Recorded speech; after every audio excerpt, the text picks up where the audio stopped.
तो आज क्लास का जो हमारा टारगेट रहेगा वो कुछ न्यूमेरिकल्स करने का रहेगा, क्योंकि अभी तक जितना भी हमने पढ़ा है उसको न्यूमेरिकल नहीं किए हैं। तो हम कुछ न्यूमेरिकल करेंगे जिससे हमें टॉपिक को लेकर के थोड़ी सी बेहतर अंडरस्टैंडिंग होगी, और उसी के साथ साथ थोड़ा सा हमारे अंदर कॉन्फिडेंट डेवलप होगा। और क्वेश्चंस हम ज़्यादातर जो करेंगे वो उसी तरीके के करेंगे जो आपकी एग्जाम में एक्सरसाइज में होते हैं क्वेश्चंस। ठीक है, जी। लिखिएगा।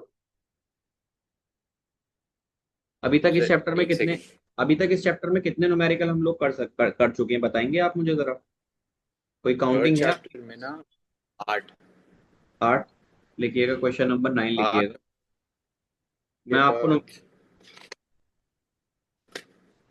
मैं आपको सर न्यूमेरिकल आपने रीड। इसके बताइए। आपने ये कराए नहीं है ना न्यूमेरिकल्स, मतलब जो एग्जाम से पहले उसके बाद नहीं कराए ना? उसके बाद मैंने एक दो न्यूमेरिकल कराए हैं। अ, हाँ, वो एग्जाम वाले रिपीट कराए थे शायद। हाँ। ठीक है, लिखिएगा। सवाल लिखिएगा आज आप। The storage battery of a car has an EMF of.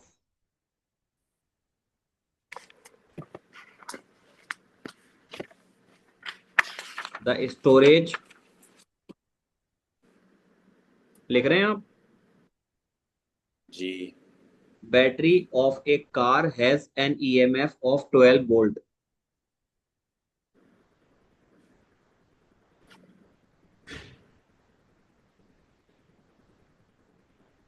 Full stop लगाकर लिखिएगा। If the internal resistance of the battery is,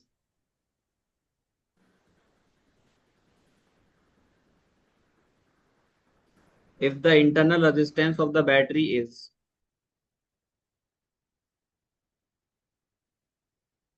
0.4 ohm,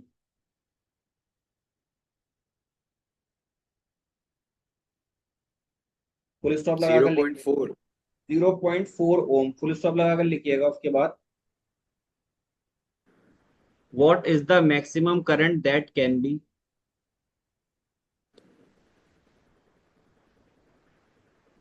what is the maximum current that can be drone from the battery,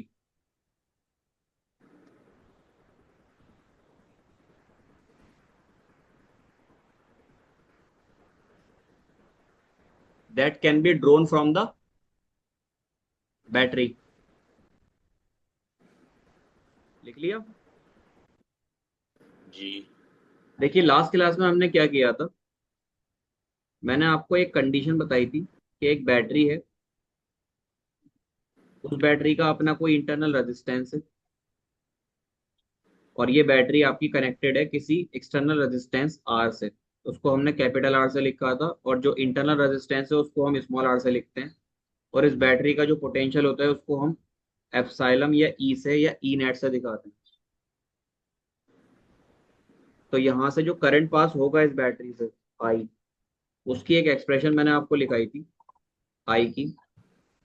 वो है epsilon upon external resistance plus small r. लेकिन क्या सवाल में कोई external resistance आपको दे रखा है? No external resistance is given in the question। सिर्फ क्या दे रखा है आपको? बैटरी का ईएमएफ दे रखा है जो कि है 12 वोल्ट, और बैटरी का अपना रेजिस्टेंस जो है वो है 0.4 ओम। तो आपने क्या करना है, आपको मैक्सिमम करंट निकालना है, बैटरी कितना देगी। वो होगा I max equal to EMF upon अब R plus R, R capital R plus plus R. Small R. R की वैल्यू तो होगी नहीं, एप्सिलॉन की वैल्यू है 12 या ईएमएफ की। ये हो जाएगा 0 प्लस 0.4, पॉइंट हटाइए, जीरो बढ़ जाएगा, विच इज 120/4। इससे काट लीजिए इसको, तो कितना आएगा? 30। तो मैक्सिमम कितना करंट ये पास कर सकती है बैटरी आपकी? 30 एम्पियर तक का। ठीक है। लेकिन आप किसी भी वायर में करंट दोगे, उसका कुछ ना कुछ रेजिस्टेंस तो होगा ही अपना। लेकिन ये एक मैक्सिमम पोटेंशियल होता है कि कितने लिमिट तक इसमें से करंट पास हो सकता है। तो ये आपके क्वेश्चन नंबर 9 का सॉल्यूशन है।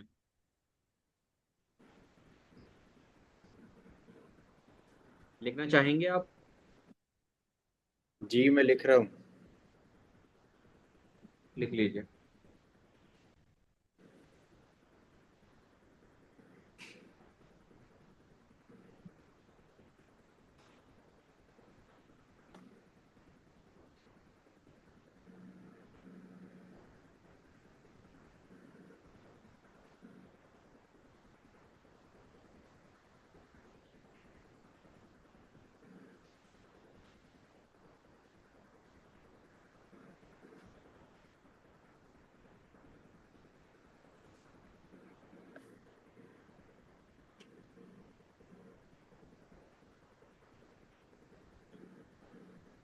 जी। ठीक है, नेक्स्ट क्वेश्चन लिखिएगा, क्वेश्चन नंबर 10। बोले? जी। लिखिएगा, a battery of EMF 10 volt,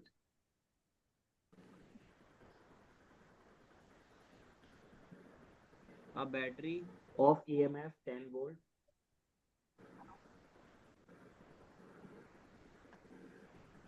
and the internal resistance 3 ohm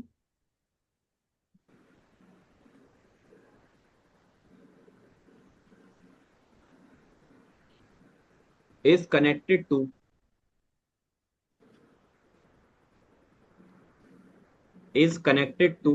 a resistor।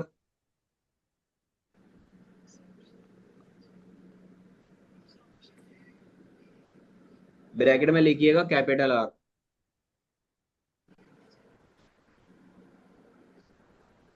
Comma लगाकर लिखिएगा उसके बाद, if the current in the circuit is 0.5 ampere,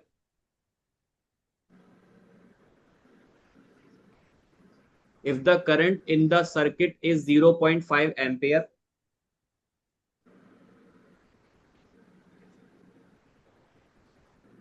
0.5 ampere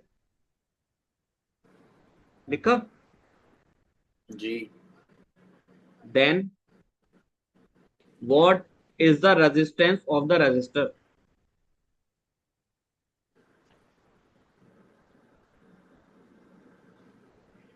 Then what is the resistance of the resistor?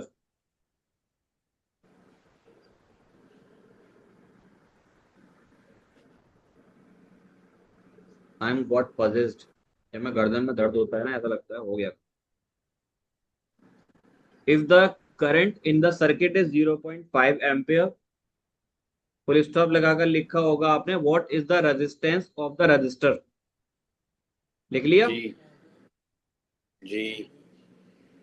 फिर लिखिएगा,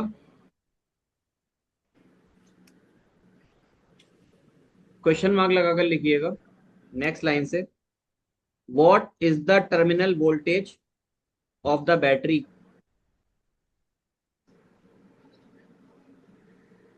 what is the terminal voltage of the battery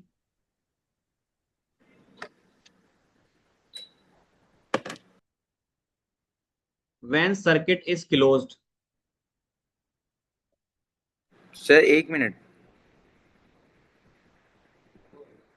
चलो पानी इस पे आ गया बे, मुझे पता ही था, मैं इसलिए मना कर रहा था अभी चलाने से भी। माँ की चूत।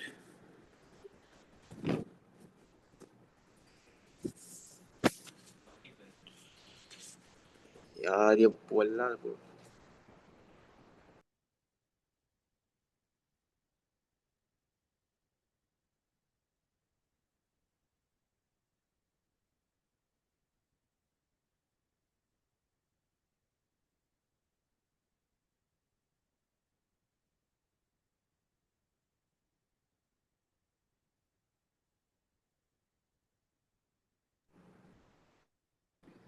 जी सॉरी, पानी गिर गया इस पे।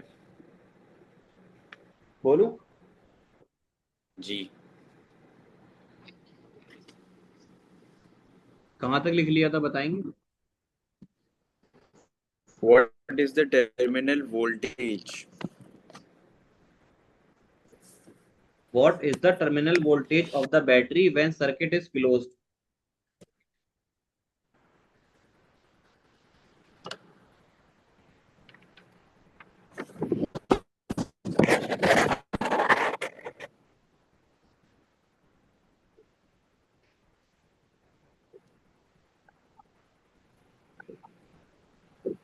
जी।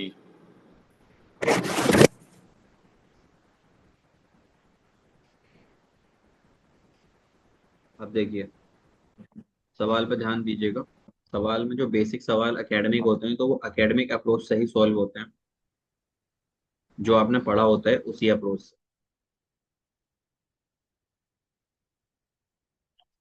आपके पास एक बैटरी है जिसका ईएमएफ आपको गिवन है, और वो कितना है?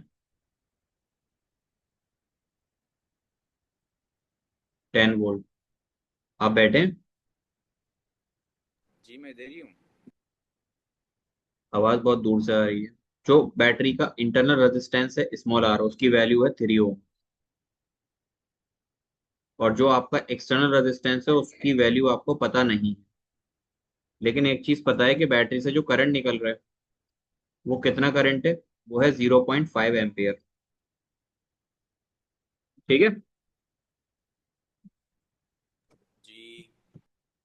Your voice is not coming Rehan. अभी आ रही है? जी आ रही है। देखिए, ओके। आपने पढ़ा था कि आई बराबर होता है EMF of the battery divided by external resistance plus small R. I की वैल्यू है 0.5, इसकी वैल्यू है 12, कैपिटल आर पता नहीं, स्मॉल आर 3। क्रॉस मल्टीप्लाई कर दीजिए आप, इसको इधर ले जाइए तो ये हो जाएगा 0.5 आर प्लस 1.5, और ये 12। इसको ले जाएं इधर तो ये हो जाएगा 12 माइनस 1.5, जो कि होगा 10.5।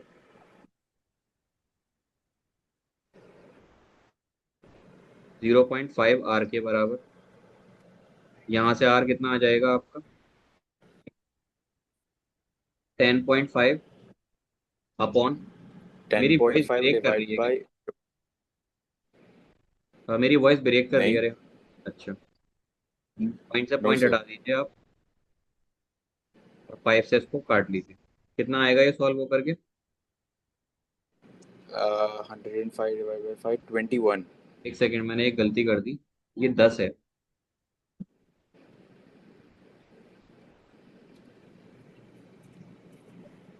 ये 10 है, तो ये 8.5 आएगा।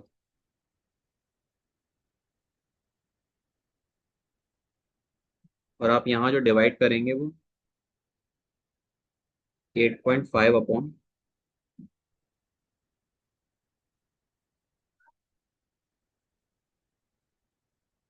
तो आपका जो रेजिस्टेंस आएगा वो कितना आएगा? 17 ओम। ठीक है। अब जी। यहाँ पर आप मान लीजिए दो टर्मिनल, एक टर्मिनल ये है, एक टर्मिनल ये है। ये टर्मिनल ए और ये टर्मिनल बी। हम्म। तो टर्मिनल पोटेंशियल डिफरेंस के लिए मैंने आपको एक इक्वेशन लिखाई थी, वो होती है epsilon minus I R. Epsilon की वैल्यू है आपकी 10 वोल्ट, और आई कितना है 3, आर कितना है, सॉरी आर 3 है और आई है 0.5। तो ये हो जाएगा 10 - 1.5, जो कि हो जाएगा 8.5। तो आपका टर्मिनल पोटेंशियल डिफरेंस जो आएगा वो कितने वोल्ट का आएगा? 8.5 वोल्ट का। जी। तो ये एक पार्ट हो गया इसका, और ये दूसरा पार्ट हो गया। इसमें दोनों में बेसिक डेफिनेशन ही लगी हैं आपकी। तो ये क्या है हमारे पास? Solution number 10। ठीक है, जी।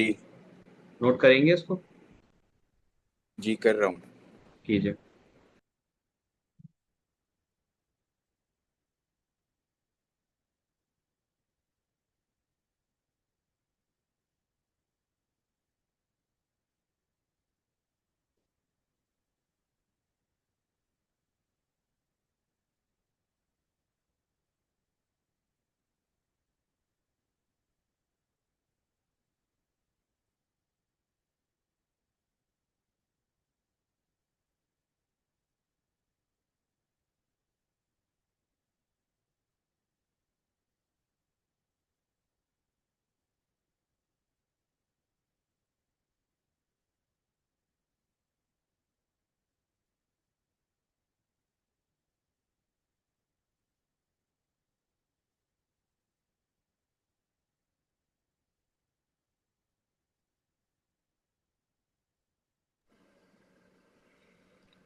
सर, जी ये उधर जो 10 डिवाइड बाय r+3 है,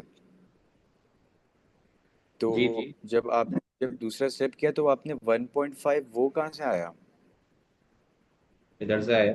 3 × 0.5 कितना होगा? 1, okay okay okay, 1.5।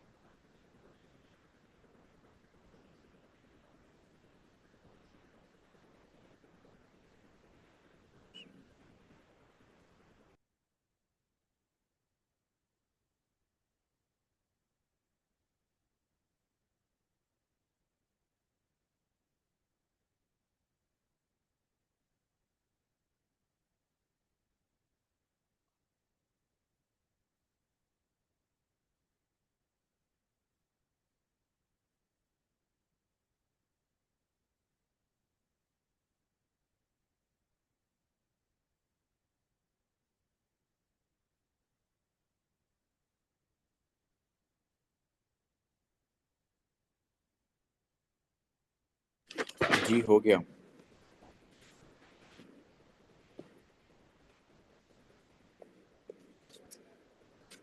Next heading की तरफ चलते हैं।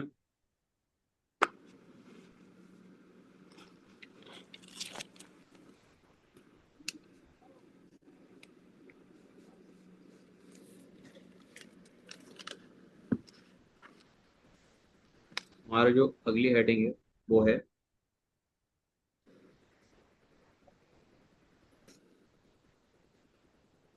Arrangement of the sales.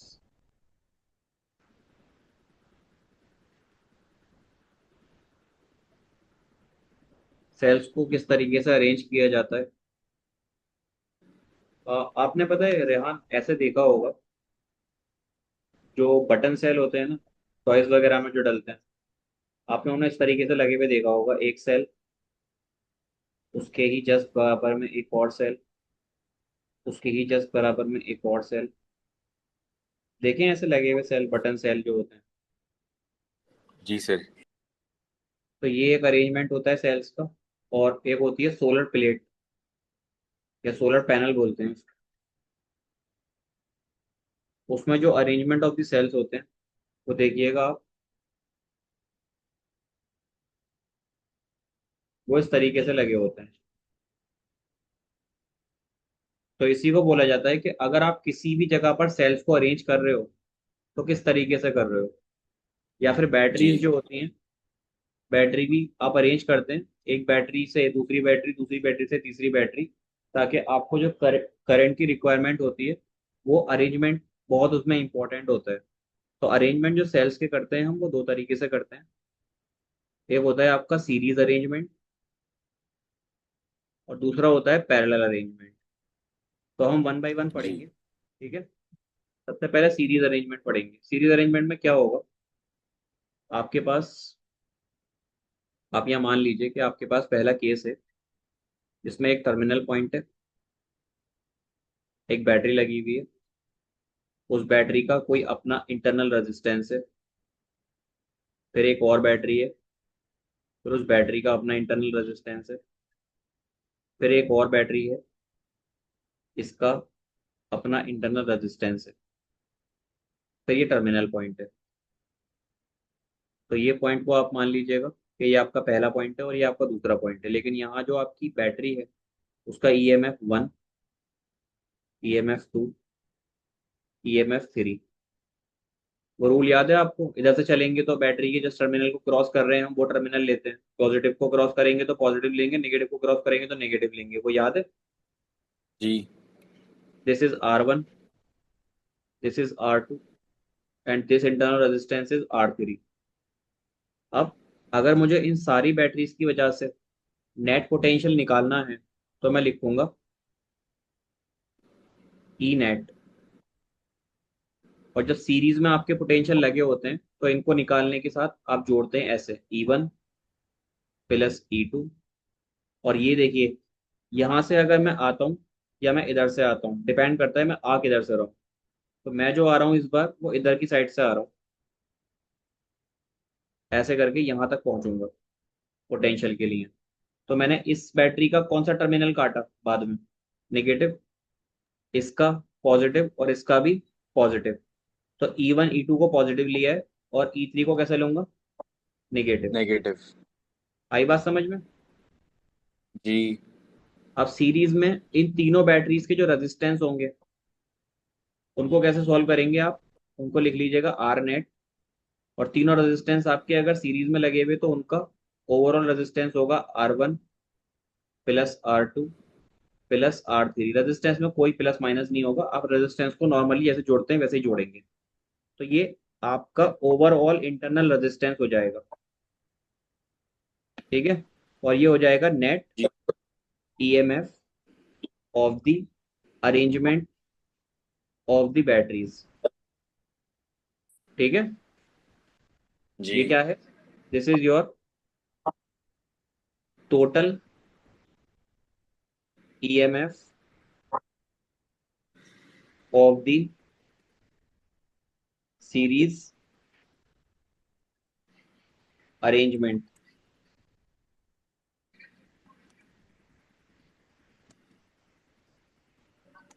और ये जो आपने रेजिस्टेंस को जोड़ा है ये हो जाएंगे आपके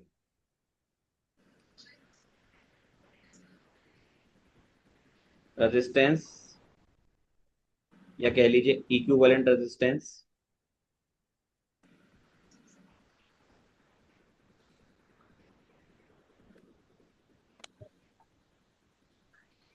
इन सीरीज। क्लियर है इतनी बात? जी। अब अगर आपकी बैटरीज जो है वो ऐसे अरेंज ना हो करके, मान लीजिए वो पैरेलली अरेंज्ड है,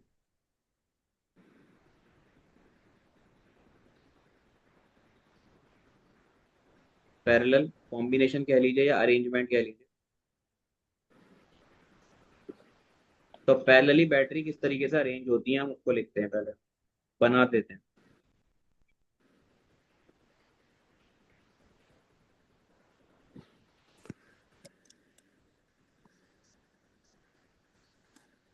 देखिए, ये मेरे पास एक कंडीशन है, यहाँ से एक बैटरी, यहाँ से दूसरी बैटरी, और फिर यहाँ से तीसरी बैटरी। अभी आप इसको ऐसे ही मानिएगा, positive positive positive, negative negative negative, ठीक है? ये हमारे पास दो टर्मिनल्स हैं, एक टर्मिनल ये है, एक टर्मिनल ये है। तो ये तीन अलग अलग बैटरीज है, तो इन तीनों बैटरी के अलग अलग इंटरनल रेजिस्टेंस होंगे,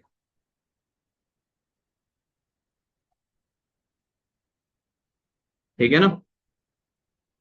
जी सर। अब देखिए, जब आप इनको सीरीज में अरेंज करते हैं तो सीरीज में कोशिश ये कीजिएगा कि जो भी आपने अरेंजमेंट यहाँ पर रखा है, पैरेलल ग्रुपिंग या पैरेलल अरेंजमेंट जो रखा है, इसमें EMF को आप इक्वल ले लीजिएगा। तो ये हो जाएगा, मान लो ε1, ε2, ε3, और जो ये इंटरनल रेजिस्टेंस है इनकी वैल्यू R1 R2, R3। तो सीरीज में क्या होता है, सीरीज में आप पोटेंशियल को वेरी करा सकते हैं, लेकिन पैरेलल में पोटेंशियल आपका वेरी नहीं करता। तो आप क्या करिएगा, यहाँ पर सारी की सारी बैटरीज जो आपने यहाँ अरेंज करनी है वो कैसे अरेंज करेंगे। सर आपकी आवाज़ एक साइड से आ रही है। मैं ये बोल रहा हूँ कि हमें जो पोटेंशियल अरेंज करना है, या बैटरीज की पोटेंशियल को अरेंज करना है, या ईएमएफ को, जो आपका E1 है पैरेलल अरेंजमेंट में, जो E2 है, जो E3 है, इन सबको आप सेम रखिएगा। मान लीजिए आपने रखा एप्सिलम। तो अगर मैं जी। आपसे पूछूं कि ई नेट कितना होगा, तो पैरेलल अरेंजमेंट के लिए जो ई नेट होता है आपका वो एप्सिलम ही होता है। ठीक है। ओके। अब जब आपके जी। पोटेंशियल इक्वल हैं, तो इनका R1 बराबर होगा R2 के, बराबर होगा R3 के, और इसको आप मान लीजिए R। अब ये तीनों के तीनों रेजिस्टेंस आपके सेम हैं, तो मैं यहाँ पर अगर आर नेट निकालूंगा, आर नेट निकालने का तरीका क्या होता है, आप इसको पैरेलल में कैसे जोड़ते हैं, 1/R net is equal to 1/R1, one upon. 1 जी आर जी। 1/R। तो ये हो जाएगा 3/R, 1/R नेट। तो आर नेट की जो वैल्यू है वो कितनी आएगी, वो आ जाएगी R/3। ठीक है। जी सर। ये तो हमारा हो गया एक केस। ये तो कुछ कह रहे हैं, कह रहे हैं। No sir. अब दूसरे केस में मैं क्या करता हूँ, केस नंबर 2, आप लिख लीजिए इस चीज को, या मैं लिख, अब मैं ही लिखाता हूँ, आप मत लिखिएगा। एप्सिलम 1 बराबर नहीं है एप्सिलम 2 के, और ये बराबर नहीं है एप्सिलम 3 के। तो क्या बैटरी पैरेलली जी। अरेंज नहीं हो सकती? ऐसा बिल्कुल नहीं है। आप इनको अरेंज कर दीजिए और बड़े आसानी से अरेंज हो जाएंगी। Positive, positive, negative, positive, negative, ये टर्मिनल और ये टर्मिनल। यहाँ पर जो ईएमएफ होगा वो होगा एप्सिलम 1, एप्सिलम 2, एप्सिलम 3। ऐसे जो रेजिस्टेंस होंगे यहाँ पर वो होंगे R1, R2, R3। तो ये हमारा R1 है, ये हमारा R2 है, ये हमारा R3 है। ठीक है। अब ये ना जी। तो आपके ईएमएफ इक्वल है, ना आपका रेजिस्टेंस इक्वल है। तो इस केस में आप कैसे ई नेट निकालेंगे, उसके लिए मैं आपको एक तरीका बताता हूँ। ओम्स लॉ क्या कहता है, V इज इक्वल टू होता है IR के। ठीक है, यही होता है। जी। तो यहाँ से जो हाँ। करंट आएगा, करंट किसके बराबर होगा, वो होगा पोटेंशियल अपॉन आर के, इसी के जी। होगा। अब यहाँ पर इन सबका जो पोटेंशियल होगा, इन सबका जो रेजिस्टेंस होगा, उसको मैं कैसे लिखूंगा, मैं लिखूंगा अभी के लिए ई नेट। तो ई नेट बराबर होगा आपका, आप यहाँ मान लीजिएगा, I1 plus I2 plus I3 upon इन सारे रेजिस्टेंस का इक्विवेलेंट रेजिस्टेंस, यानी कि आर नेट। अब मैं यहाँ से I1 I2 I3 की वैल्यू निकाल के दिखाता हूँ आपको। I1 जो होगा, यानी कि इस बैटरी से जो करंट निकल रहा है वो होगा I1, इस बैटरी से जो करंट निकल रहा है वो होगा I2, और इस बैटरी से जो निकल रहा है वो होगा I3। और ये सारे करंट निकल के यहाँ जाएंगे, तो ये आपका आई नेट बन जाएगा। तो I1 की वैल्यू होगी आपकी एप्सिलम 1/R1। I2 की वैल्यू क्या होगी, एप्सिलम 2/R2। और I3 की वैल्यू कितनी होगी, एप्सिलम 3/R3। समझ रहे हैं मेरी बात। जी हेलो। सर। और अगर मुझे आर नेट जी निकालना है, जी। तो आर नेट होगा 1/R net is equal to R one. 1/R1 plus 1/R2 plus 1/R3। तो अगर आपको पैरेलल अरेंजमेंट में ई नेट कैलकुलेट करना है तो ई नेट बराबर होगा epsilon 1/R1 plus epsilon 2/R2 plus epsilon 3/R3 divided by 1/R1 plus 1/R2 plus 1/R3। ठीक है, ये फॉर्मूला होता है पैरेलल अरेंजमेंट के लिए। आई बात समझ में? जी सर। यहाँ पर एक चीज ध्यान रखिएगा, अगर इसमें से कोई भी टर्मिनल पलट जाता है, ऐसा हो जाता है, तो उसका करंट नेगेटिव ले लेना और पोटेंशियल भी नेगेटिव ले लेना। ठीक है। करंट नेगेटिव लेना, पोटेंशियल भी। जी, क्योंकि पोटेंशियल अगर आप यहां से लोगे, इस तरीके से आगे आओगे, तो आपका इस केस में नेगेटिव टर्मिनल क्रॉस करेगा। आ रही है बात समझ में? नहीं आ रही? No sir. देखो, मेरे कहने का ये मतलब है कि अगर यही अपना साइन पलट दे,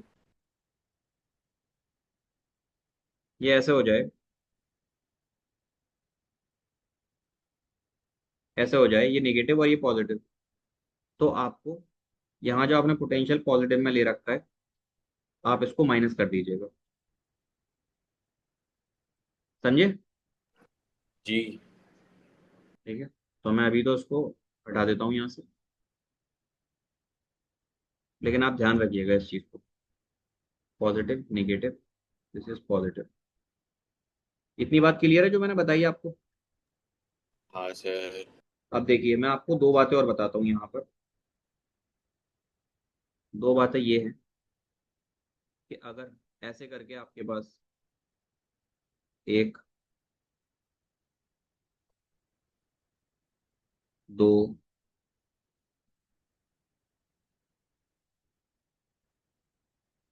ऐसे करके टोटल n आइडेंटिकल सेल्स लगे हुए हैं,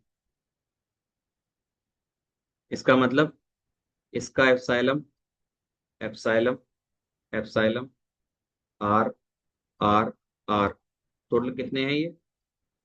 n नंबर ऑफ सेल्स हैं। तो अगर आपको इस केस में ई नेट निकालना है, तो वो होगा epsilon plus epsilon plus epsilon, करते करते आप कहाँ तक जाएंगे? एन तक। तो इतनी मेहनत ना करके आप लिखिएगा, जो ई नेट होगा वो किसके होगा? एन इंटू एप्साइलम के। और इसी तरह से अगर आपको आर नेट निकालना है, तो जो आर नेट होगा वो किसके होगा? एन इंटू इंटरनल रेजिस्टेंस के। ठीक है ना? जी सर। और अगर यही चीज आपके पैरेलल के साथ हो जाए, आपके एन आइडेंटिकल रेजिस्टेंस, या और ही रेजिस्टेंस निकल रहा है बार बार मुंह से, सेल लगे हुए, एन आइडेंटिकल, बहुत सारे हो गए वो, इस तरह करते करते काफी सारे हैं। तो इस अरेंजमेंट को आप ऐसे करके बनाकर मिला दीजिएगा सबको एक साथ। ये एप्सिलॉन, ये एप्सिलॉन, ये एप्सिलॉन, ये आर, ये आर, ये आर। इस केस में क्या होगा, मैंने अभी बताया था आपको, अगर ये सब इक्वल हैं तो ई नेट की वैल्यू वही होगी जो एप्सिलॉन की वैल्यू होगी।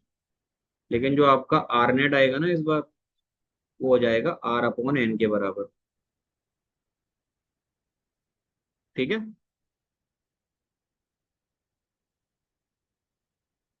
मेरी बात समझ में आ रही है आपके? नहीं? हाँ सर, सॉरी मैं म्यूट था। अच्छा अच्छा। तो मैं आपको एक सवाल देता हूँ, इसका जवाब आप मुझे दीजिएगा कल। एक बैटरी है,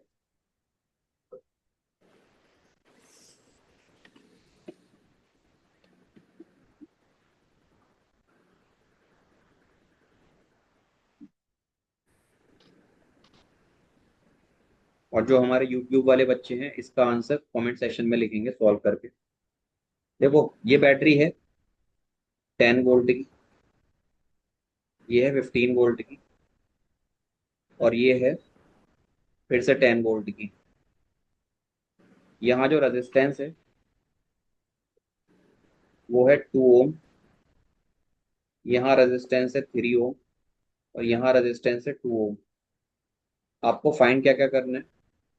आपको फाइंड करना है ई नेट कितना होगा, ये फाइंड करना है। आर नेट कितना होगा, ये फाइंड करना है। आप वैसे ही बता सकते हैं देख के, लेकिन अभी आप बता नहीं रहे। और इसमें से करंट कितना पास होगा, ये बताना। बता देंगे? जी। एक और क्वेश्चन है। एक बैटरी है, एक और बैटरी है, और एक और बैटरी है।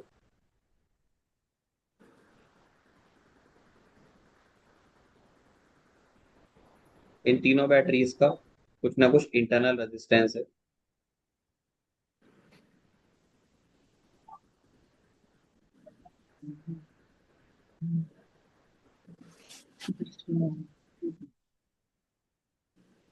तो आपको यहाँ पर बताना है कि ई नेट कितना होगा और आर नेट कितना होगा।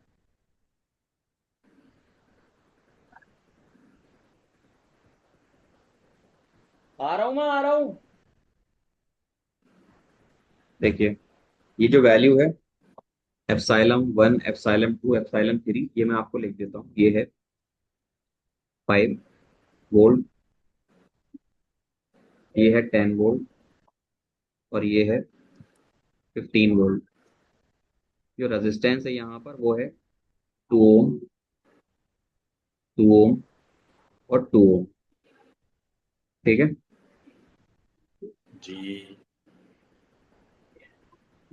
आ रहा हूँ। क्लियर है इतनी बात रेहान? जी sir. Hopefully you enjoy physics class from now. और कुछ 2-3 क्लासेस से आपको थोड़ा इंटरेस्ट आ रहा हो, मैं उम्मीद करता हूँ।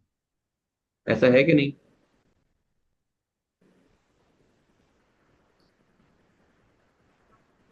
बिल्कुल नहीं? फिजिक्स में बिल्कुल नहीं आ रहा इंटरेस्ट?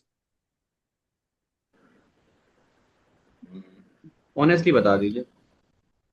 सर मुझे फिजिक्स नहीं अच्छी लगती, मुझे मैथ ज़्यादा ठीक लगता है। अच्छी लगना ना लगना एक अलग चीज है। मतलब मैं कन्वे कर रहा हूँ, इतनी बेसिक चीज है, वो समझ में नहीं आती है आपके? समझ में आ रहा है। तो फिर भी अच्छी नहीं लगती?